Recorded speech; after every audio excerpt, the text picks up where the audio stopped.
Hey YouTube, what's up? Scarecrow here today to give you guys my Granblue profile now that the set is officially out. So, I've spent a lot of time testing this deck and paying attention to the Japanese meta to get this build the way I like it to be. So, getting started. Obviously, we have our starting Vanguard like every other deck. And then for the trigger lineup, I play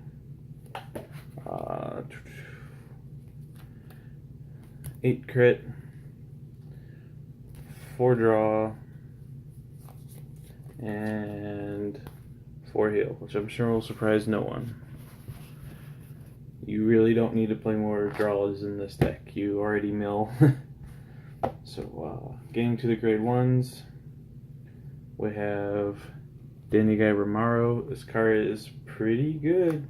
His on-ride skill is pretty cool. Gives you optimization, starts filling up the drop zone. And then later on, he's like a 12k. It's pretty good. Then we have for Dancing Cutlass. I'm a big fan of this card. He's only a 6k, but a free booster is a free booster. And he mills the card to replace the drop zone count, as well as he countercharges, so he's an excellent card.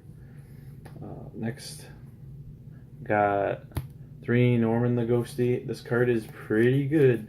You can retire him and mill 2 cards and give someone +10. So yeah, he's pretty good, especially because he's an act and you can like use him when like you want to. You can throw him down early to help, and then late game just mill 2 cards. Milling the cards can be helpful to get you to the right numbers. In fact, he powers up certain things that you want to hit, like go for the game cards. And you can revive him later if you have spare room to, and just use him to buff someone +10. Pretty good card. And then for my last grade 1, I play 2 Evil Shade. I don't use this card a ton, but it is kind of nice to have like an extra backup option for reviving things. So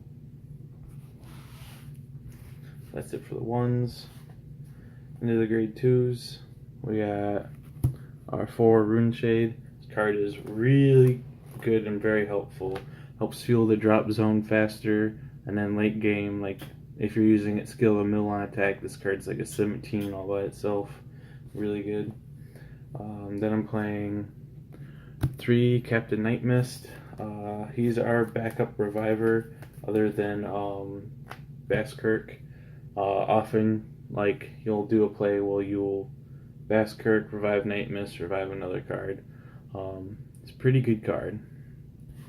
And then we got 3 Blue Blood. Kind of a beat stick because he's a 14 once you have the 10 drop zone, or a 13. And then if his attack hits, you can retire him to draw 2 and discard. So he helps filter the deck. He can be very useful like early game to draw into like Basskirk or whatever you need, and like help fuel up the drop zone and stuff. So I'm a fan. And my last grade 2 is 2 Trendy Guy. This card is like pretty good. I don't think you need to play like too many of them, but later on in the game you can revive him and he's just like a 19. Just cause it's a good card. And then onto our grade 3s, we got our 4 boss card Basskirk. This card is super good. So good. We get free rear guards every turn as well as power for reviving them. And then, like, very easily he gets +5 in a crit. This card is good. Puts pressure on the opponent to block the Vanguard like all the time and gives you free rear guards. Really good grade 3. Then we've got 3 Skull Dragon, our massive beat stick of a rear guard.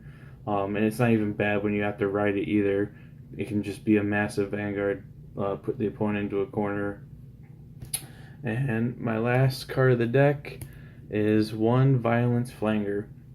This card is super duper dangerous. Like, if you're playing against this deck, it's probably a good idea to try and not even go to 5, because once you get your opponent to 5, You can like just like Basskirk, revive this guy, swing, discard 0, 2, 1. The opponent can't guard. You win. A very freaking good card. Be up against OTT. They can have a 10 card hand. Then this guy comes out and is just like, yeah, you're not guarding. Game over. It's pretty good. Yeah. Expect good things from this deck. This deck is a very good deck. It's been doing very well in Japan, so expect to see it a lot. Thank you for watching.